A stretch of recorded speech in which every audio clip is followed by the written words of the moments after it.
Just Google से देख के दोनों गाड़ियों की कंपैरिजन नहीं है, ये वीडियो ऐसा नहीं है। तो ये वीडियो थोड़ा सा अनोखा है दूसरी वीडियो से। Hey everyone, welcome to our channel. ये हमारा कंपैरिजन सीरीज का सेकंड वीडियो है। जो फर्स्ट वीडियो था वहाँ पे हमने कंपैरिजन किया था बिगॉस C12 आई मैक्स के साथ बाउंस इंफिनिटी E1 का। तो वो वीडियो अगर आप लोगों ने नहीं देखा है उसका लिंक हम लोग डिस्क्रिप्शन बॉक्स में डाल देंगे, तो ये वीडियो खत्म होने के बाद आप वो देख सकते हैं। तो आते हैं इस वीडियो में। तो यहाँ पे हम लोग कंपेरिजन करने वाले हैं बिगॉस C12 आई मैक्स के साथ एम्पेयर प्राइमस का। तो यहाँ पे क्यों हमने ये दो गाड़ियाँ लिया है कंपैरिजन के लिए, तो वो चलिए पहले जान लेते हैं। क्योंकि ये दो गाड़ी जो है ये अभी तक मार्केट में मतलब ऑन रोड आपको उतना सारा दिखाई नहीं देगा, एक दो गाड़ी को छोड़ के, और आपको सोशल मीडिया में भी इसका ओनर्स रिव्यू उतना सारा नहीं मिलेगा। तो इसीलिए हम लोग ये दो गाड़ी का कंपैरिजन करने वाले हैं। तो ये दो जो गाड़ियां हैं इसको हमने से अच्छे से रिव्यू भी किया है, अच्छे से टेस्ट राइड भी किया है, तो हमें इसकी टेस्ट राइड की एक्सपीरियंस है। और एम्पियर प्राइमस जो है उसका तो रेंज टेस्ट भी किया है, तो अच्छे से ये दोनों गाड़ी हमने चला के टेस्ट किया है। तो आपको अच्छा सा एक आइडिया मिल जाएगा कि दोनों गाड़ियों में डिफरेंस क्या है चलाने के टाइम। तो फर्स्ट जो पैरामीटर है वो है रेंज, बहुत ही इंपॉर्टेंट पैरामीटर। तो जैसे कि मैंने बताया कि एम्पियर प्राइमस की मैंने रेंज टेस्ट किया था, पिलियन राइडर को लेके नहीं किया था, मैंने अकेला ही रेंज टेस्ट किया था। तो वहां पे मुझे 107 किलोमीटर्स 107 किलोमीटर्स की रेंज मिला था। लेकिन 1% तभी भी बचा हुआ था, 1% बैटरी परसेंटेज बचा हुआ था। तो अगर वो 1% में चला लेता शायद मैं और भी 1-2 किलोमीटर ज्यादा रेंज मिल जाता मुझे। तो बाकी जो 1% है उससे ऑलमोस्ट 1.5 किलोमीटर तो चलेगा ही आराम से। तो हाँ, तो जैसे मैंने बताया इस गाड़ी में 117 की रेंज मिला है जो कि ट्रिप मीटर में दिखा रहा था, लेकिन जो ऐप में दिखा रहा है वो 107 दिखा रहा है। एंड 107 नहीं है एक्चुअली, +3 या फिर +2 या 3 ऐसा कुछ होगा, मतलब कि 110 की रेंज ये दिखा रहा है ऐप में। एंड और एक चीज, मेरा जो वेट है वो है 86 केजी की। आपका वेट अगर 70 केजी के आसपास है तो आपको उससे भी ज्यादा रेंज मिलेगा। एंड खुशी की चीज ये है कि वेबसाइट में जो रेंज बताया गया है ARAI सर्टिफाइड वो 107 ही है, राइट? हाँ, तो 107 ही है, लेकिन फिर भी आपको उससे भी ज्यादा रेंज मिलेगा एम्पियर प्राइमस में, जो कि एक बहुत अच्छी चीज है।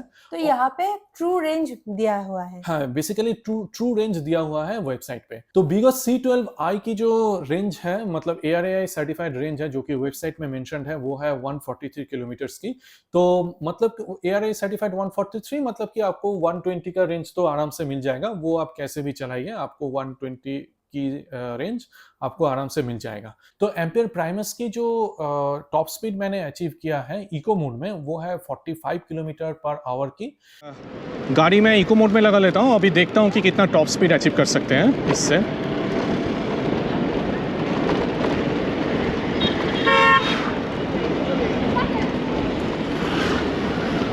ये 40-41 ऐसा ही हो रहा है इको मोड में, 41-42 ऐसा हो रहा है।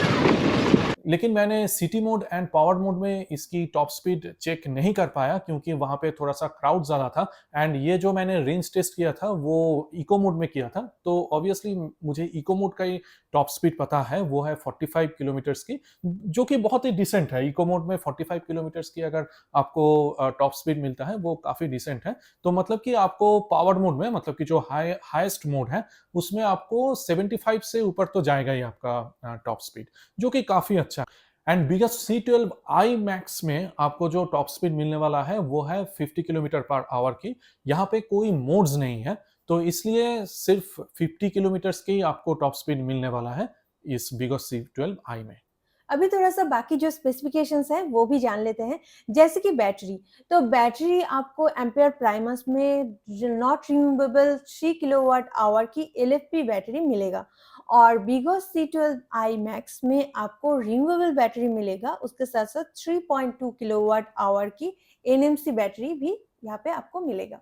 एम्पेयर प्राइमस में आपको 3 ड्राइविंग मोड्स मिलेगा, जो कि है eco, city and power, and obviously reverse mode भी रहेगा यहाँ पे। एंड बिगॉस C12 आई मैक्स में आपको कोई भी ड्राइविंग मोड्स नहीं मिलेगा। हालांकि यहाँ पे रिवर्स मोड मिल जाएगा आपको, एंड रिवर्स में आपको मैक्सिमम 3 किलोमीटर पर आवर के हिसाब से स्पीड भी मिलेगा। तो मोड्स रहना बहुत ही ज़रूरी है एक्चुअली, क्योंकि मैं जब रेंज टेस्ट कर रहा था वो तो मैं इको मोड में रेंज टेस्ट किया था। तो कभी-कभी ऐसा हो रहा था कि मुझे किसी गाड़ी को ओवरटेक करना है या फिर पीछे से कोई हॉर्न मार रहा है, मुझे थोड़ा जल्दी निकलना है।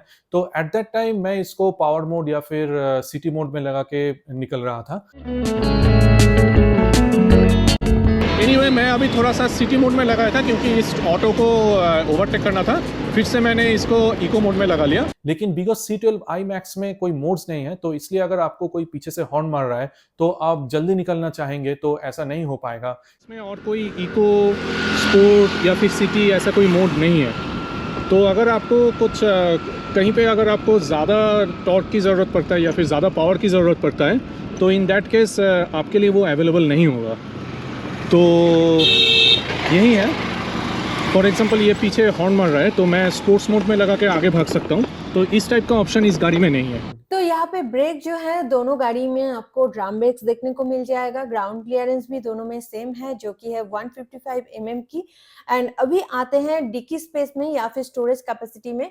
तो एम्पियर प्राइमस में जो स्टोरेज कैपेसिटी है वो है 22 लीटर्स की। बट यहाँ पे आप फुल फेस हेलमेट नहीं रख सकते हैं कि आप यहाँ पे देख सकते हैं कि कैसा है ये स्पेस। तो यहाँ पे आप एक हाफ फेस्ट हेलमेट रख सकते हैं, बट वो भी डिपेंड करेगा कि आपका हाफ फेस्ट हेलमेट कैसा है। बट बाकी बहुत सारा सामान आप वहाँ पे रख सकते हैं।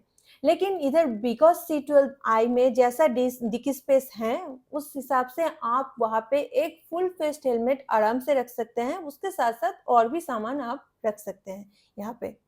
तो अभी थोड़ा-सा राइडिंग करने के टाइम कोई क्लिक साउंड या फिर कोई बिल्ड क्वालिटी रिलेटेड इश्यू आया है कि नहीं, वो मैं बता देता हूँ। तो इसका आंसर है नहीं, दोनों गाड़ियों में किसी में भी कोई भी क्लिक साउंड या फिर बिल्ड क्वालिटी टाइप का इश्यू नहीं आया। मतलब किसी-किसी गाड़ियों में अगर चलते हैं, इनफैक्ट हमारी ओला में भी पहले आता था, तो चलने के टाइम अगर कोई बम्प आता था तो थोड़ा-सा एक क्लिक साउंड आता था। लेकिन अभी वो रेक्टिफाई हो चुका है ओला में। तो सेम टाइप का कोई इश्यू दोनों गाड़ी में किसी में भी नहीं है। और एक चीज़ कि ये जो 2 गाड़ियाँ हमने टेस्ट किया है, वो टेस्ट राइड की गाड़ियाँ था, तो वहाँ पे कोई भी इस टाइप का मतलब बिल्ड क्वालिटी रिलेटेड इश्यू चलाने के टाइम तो हमें नहीं आया। तो प्रोडक्शन की गाड़ी कैसा होने वाला है, वो तो हमें पता नहीं है। अगर आप इन दोनों में से कोई भी गाड़ी ओन करते हैं एंड आपको बिल्ड क्वालिटी रिलेटेड कोई इश्यू आ रहा है, कोई क्लिक साउंड या फिर कोई भी साउंड अगर चलाने के टाइम आ रहा है, तो ज़रूर कमेंट सेक्शन में बताइए। तो एक चीज़ मैं जो कि मैं नोटिस करता हूँ कोई भी गाड़ी चलाने के टाइम कि उसका थ्रॉटल का जो क्वालिटी है वो कैसा है। तो मैं एम्पियर प्राइमस का थ्रॉटल की क्वालिटी थोड़ा-सा नोटिस किया था कि कैसा है, तो अभी आप वीडियो में देख सकते हैं। कि इसका जो थ्रॉटल है, ये थोड़ा-सा इसका बिल्ड क्वालिटी अगर थोड़ा-सा अच्छा होता तो बेहतर होता, थोड़ा-सा और प्रीमियम होता तो बेहतर होता। तो हाँ, तो थ्रॉटल का क्वालिटी एम्पियर प्राइमस में भी एवरेज है एंड विगो C12i Max में भी एवरेज ही है। तो ज़्यादा कुछ अच्छा नहीं है और बुरा भी नहीं है, चलेगा। ऐसा नहीं है कि कोई साउंड आ रहा है, लेकिन चलेगा, दोनों में ही एवरेज ही है, ऐसा ही मैं बताना चाहता हूँ। तो और एक चीज़ जो है इसका जो डिस्प्ले है, तो शांतिका जैसे बोला है कि डिस्प्ले जो है वो कलर्ड नहीं है, वो ब्लैक एंड व्हाइट डिस्प्ले है। लेकिन दोनों गाड़ी मैंने सनलाइट में टेस्ट किया है, तो सनलाइट में दोनों गाड़ी की डिस्प्ले बहुत अच्छा दिखता है, कोई भी इश्यू नहीं है। ऐसा नहीं है कि आपको छाँव में लेकर के जाके देखना पड़ेगा कि रीडिंग कैसा है, क्या है, तो इसका कोई इश्यू नहीं है। तो आप आराम से चलाइए और रीडिंग देखिए, कोई प्रॉब्लम नहीं है, दोनों गाड़ी इस मामले में सेम है। तो नेक्स्ट जो पॉइंट है वो है फ्लोर बोर्ड। तो ये भी बहुत इंपॉर्टेंट पॉइंट है क्योंकि फ्लोर बोर्ड जो है वहाँ पे आप सामान भी रख सकते हैं।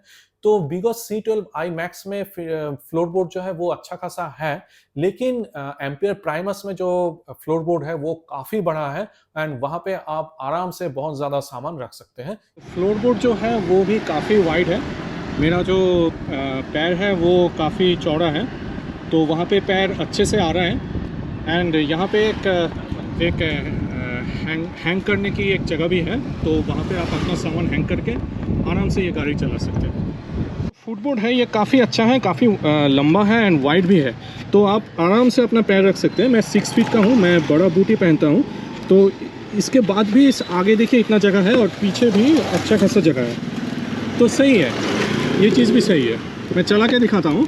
तो ये देख सकते हैं मेरा जो पैर है ये आराम से यहाँ पे फिट हो रहा है एंड उसके साथ साथ काफ़ी जगह भी है, तो आप अपना सामान यहाँ पे आराम से कैरी कर सकते हैं। यहाँ पे मैं और एक चीज़ ऐड करना चाहती हूँ, बिगॉस C12i Max में फ्लोर बोर्ड में आपको एक छोटा-सा स्टोरेज स्पेस भी मिल जाएगा, जहाँ पे आप अपना चार्जर कैरी कर सकते हैं। तो चार्जर कैरी करने के लिए जो अंडर सीट स्टोरेज कैपेसिटी है, वो ऑक्युपाई नहीं करना पड़ेगा, तो वहाँ पे आप कुछ और सामान भी रख सकते हैं, जो कि बहुत ही अच्छी एक चीज़ है। तो पिलियन कंफर्ट के बारे में मैं ऑब्वियसली बताना चाहूँगा क्योंकि दोनों गाड़ी मैंने विथ अ पिलियन ट्राई किया था। तो फर्स्ट जो है एम्पियर प्राइमस, वहाँ पे एज़ अ पिलियन मेरी माँ थी, तो मेरी माँ को तो बहुत अच्छा लगा था एज़ अ पिलियन इस गाड़ी को राइड करने में। अच्छा लगता है, खुश आ गया। बहुत बढ़िया है, अच्छा गाड़िया है। अच्छा गाड़ी है, हाँ, कंफर्टेबल हो पीछे? बहुत कंफर्टेबल। बहुत कंफर्टेबल ना? हाँ, अच्छा, तो कोई जार्किंग उर्किंग नहीं है।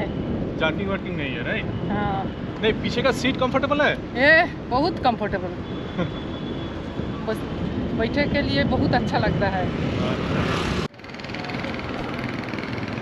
हम इधर से उतरने के लिए अच्छा लगता नहीं। अच्छा, उतरने का अच्छा नहीं लग रहा है? नहीं, अगर आप एक सीनियर सिटीजन हो एंड एज अ पिलियन अगर इस गाड़ी को यूज करने वाले हो तो कोई प्रॉब्लम नहीं है, बहुत ही स्मूथ लगेगा आपको। और बिगॉस C12i Max में मैं और मेरा साला साहब इसको टेस्ट किए थे, तो दोनों को ही बहुत ही अच्छा लगा था इस गाड़ी में एज अ पिलियन बैठने के लिए। तो बहुत ही स्मूथ है ये गाड़ी। नहीं, पीछे बैठ के भी बहुत बढ़िया है। मैंने कोई झटका उतना नहीं लगता है। बहुत सारा स्पीड ब्रेकर क्रॉस किया है ना, पर उतना मतलब झटका नहीं लगता। तो हाँ, तो सस्पेंशन के रिलेटेड भी कोई प्रॉब्लम नहीं आएगा क्योंकि फ्रंट में जो है हाइड्रोलिक टेलीस्कोपिक सस्पेंशन एंड पीछे डुअल स्प्रिंग सस्पेंशन है, तो कोई भी प्रॉब्लम दोनों गाड़ी में किसी में भी नहीं आएगा इन केस ऑफ सस्पेंशन। तो आपका क्या एक्सपीरियंस है इस गाड़ी के साथ? अगर कोई भी गाड़ी आप इन दोनों में कोई भी गाड़ी आप ओन करते हैं तो आपका एक्सपीरियंस कैसा है इस गाड़ी के साथ एज अ ओनर, ये जरूर कमेंट सेक्शन में बताइए। एंड एम्पियर प्राइमस को मैंने किसी हिल पे नहीं लेके गया था, तो इसको मैंने बहुत सारा फ्लाईओवर्स के ऊपर से चढ़ाया, बार बार चढ़ाया। तो इको मोड में भी ये गाड़ी बहुत अच्छे से चढ़ता है फ्लाईओवर के ऊपर, कोई भी प्रॉब्लम नहीं आया, किसी भी मोड में मुझे स्विच करना नहीं पड़ा। तो बहुत ही अच्छा है, दोनों की मतलब हिल क्लाइंब की एक्सपीरियंस बहुत ही अच्छा है। लेकिन ऑब्वियसली अगर आप सोचेंगे कि आप इसको हिमालय लेके जाएंगे एंड बड़े बड़े जो चट्टाने हैं या फिर पहाड़ है, हेयरपिन बेंड्स है, उससे आप चढ़ाएंगे, इसमें आपको प्रॉब्लम आ सकता है। तो अभी आता है प्राइस में। तो एम्पियर प्राइमस की जो एक शोरूम प्राइस है वो है 1,49,000 की, एंड बिगॉस C12i Max की जो प्राइस है एक शोरूम प्राइस वो है 1,26,000 की। एंड एम्पियर प्राइमस में आपको फिल्म टू सब्सिडी नहीं मिलेगा, उधर बिगॉस C12i Max में फिल्म टू सब्सिडी अभी भी आपको मिलेगा, बट द रिड्यूस्ड वन। तो देखिए दोनों गाड़ी में कुछ कुछ खूबियां हैं, कुछ कुछ ड्रॉबैक्स हैं। तो अगर आपको मतलब जो थोड़ा सा पिकअप की अगर आप शौकीन है तो ऑब्वियसली एम्पियर प्राइमस आगे है क्योंकि यहाँ पे 3 मोड्स हैं एंड बिकॉज C12i Max में कोई भी मोड नहीं है and top speed only 50 kilometre per hour है। तो अगर टॉप स्पीड आपको ज़्यादा नहीं चाहिए एंड अगर आप चाहते हैं कि शांति से चलाएंगे तो बिकॉज C12i Max आपके लिए है। तो यही मैं बताना चाहता हूँ। बाकी जो राइडिंग एक्सपीरियंस है दोनों में ही स्मूथ है, दोनों में ही ड्रम ब्रेक है एंड मतलब कि डिस्क ब्रेक तो नहीं है, तो सडनली ब्रेकिंग का प्रॉब्लम दोनों में ही है, राइट? तो यही है। तो मतलब दोनों गाड़ी के बारे में अगर बताना चाहें तो दोनों गाड़ी ऑलमोस्ट सेम है, लेकिन एम्पियर प्राइमस थोड़ा सा तो आगे है ही। हाँ, अगर बिगॉस C12i Max में अगर मोड्स लगा देते कोई तो शायद इन दोनों में से बिगॉस C12 आगे निकल जाता, लेकिन अभी तक तो एम्पियर प्राइमस ही आगे है इन दोनों गाड़ियों में। तो अगर आप इन दोनों गाड़ियों में कोई भी ओन करते हैं एंड आप हमारे चैनल में आके एक कस्टमर्स रिव्यू देना चाहते हैं, then you are always welcome. Please हमारे कमेंट सेक्शन में बताइए, हमारी जो इंस्टा हैंडल है वहाँ पे आप DM कीजिए, मतलब डायरेक्ट मैसेज कीजिए। तो हाँ, और आप ये भी बता सकते हैं अगर आप लोगों ने ये टेस्ट राइड लिया है इन 2 गाड़ियों में से, तो आप वो भी हमें बताइएगा कि आपका एक्सपीरियंस कैसा रहा। तो हाँ, ये वीडियो अगर आप लोगों के लिए हेल्पफुल रहा है तो प्लीज़ इसे लाइक ज़रूर कीजिएगा। हमें सपोर्ट करने के लिए हमारे चैनल को सब्सक्राइब कीजिए, उसके साथ-साथ ये बेल आइकन भी ज़रूर दबाइए।